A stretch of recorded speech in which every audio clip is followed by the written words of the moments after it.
mga mahal. Hi mga Bebe Loves. So we're Hi mga Bebe Loves. Hi Bebe Loves. Hi. Ano may Bebe Loves? Hi mga Bebe Loves. Hi mga Bebe. Background check. Background check. Hi mga loves. Hi Bebe Loves. Hi mga Bebe Loves. So we are here in... Saan tayo ma'am? Forest Crest. Yes, para para sa ating Field trip.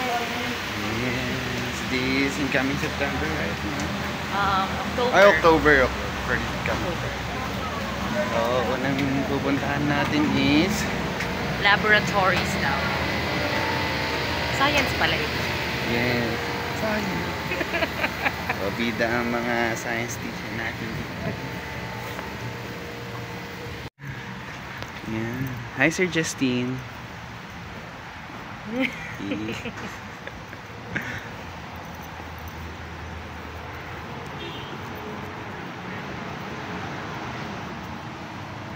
Parang wrong timing yung suot ko. So ganda nga their color. Oh, yes, boss. Hindi lang ako. Nagay siya pagaytay.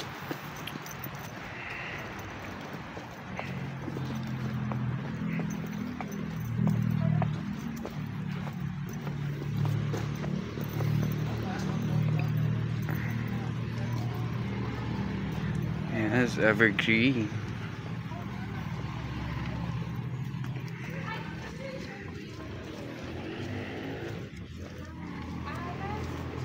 So yung ginagawa po namin dito, plant tissue culture ng mga high value crops, mga orchids, saka ornamental plants po. So, later, ay, parang isip ko mga bata. Ma'am, ano po, yun nga po, as what I had mentioned, magpapatayo po dahil kaya po hindi pa namin siya na-offer this year. Magpapatayo po kami ng pinaka-area niya talaga across the vermicomposting area. Na yun yung magiging mock-up. Ano to, yung purpose ng tissue, kasi yung iba po, mapupropagate yung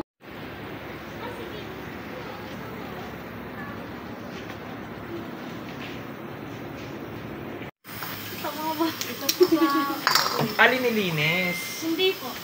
Ano to siya? May chemical na. Wala na. Para tumigas. Tapos, anong mangyayari? Ito po yung tinataniman namin ng halaman. Gamot siya. Parang ganon. Hindi ba? pa rin. Parang pagkain po ng halaman. Lahat po ng vitamins. Pangayin namin kung mapula. Oo, nandyan na lahat. Para mabuhay po yung halaman sa pagkain. Pati pwede mo kasaksak lang sa bit. Hirap magdaan ng loob. Hi. Hello mga Bebe Loves. Hi We're mga in Bebe Tagaytay. Loves. Bebe Loves. Mamimitas tayo ng Anong pipitasin natin? tissue culture. Ayun ma'am, so ang ano naman natin, if your question is medyo matagal, di ba yung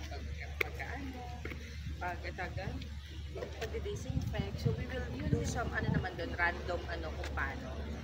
May po. So kasama po yun sa pag-execute namin kung paano siya. Pero I think it would be good din kung may lab gown, tapos para ma-feel ng mga bata. Talaga. Uncertain. Hi. So we are waiting for our shuttle. So papunta sa next destination. Ay, akala ko ito. So, ay, pretty naman. Pretty yan. Pretty yan. Saan pa din? Pretty. Lo. Ayan na yung sundo. Taray ng sundo. Taray ng shuttle natin na. Eh. Wow, pinagbubuksan. Wow.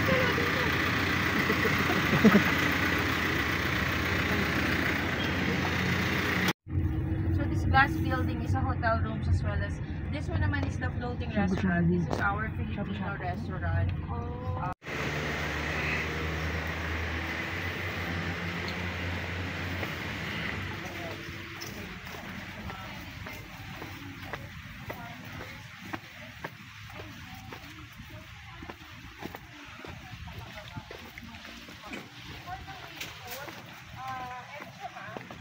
Although naka-schedule na rin, for schedule na rin yung pinag-20 namin ng call para magiging siya educated sa kayo.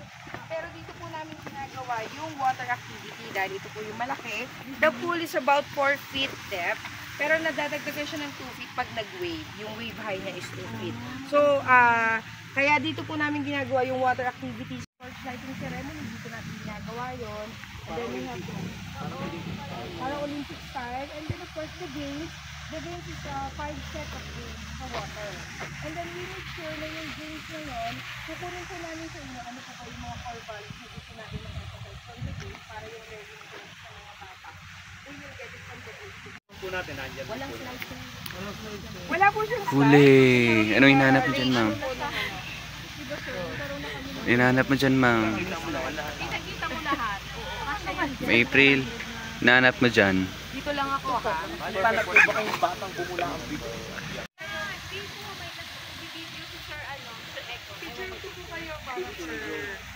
Ay, mabilis lang.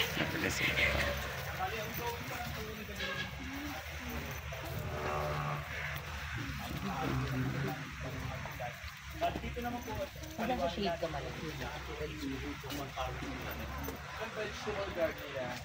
You can pick and pay. Pwede sa mag-harvest at pwede nang bilhin ng mga products. Yes. Dito po, pakita din natin yung recyclable po natin. Pwede natin pagtanggal ng mga halaman. Ma'am, dito sa area na to, kung mapapansin mo, walang masyadong tanim yung plants kasi dito namin pinapa-experience yung transplanting ng mga bata. Pwede ba guys na huwag natin puntahan yon kasi nagmamadali tayo. Explain na lang kung yung mga area. At yung kulay red na yan, ito po ang kalang barn house. Ito po yung mga hayop po natin natin po sa loob. Una po yung bika, deer, nandiyan po. Bakit andito yung isa? Sa trip natin kami, Spider-Man, please, mga bata.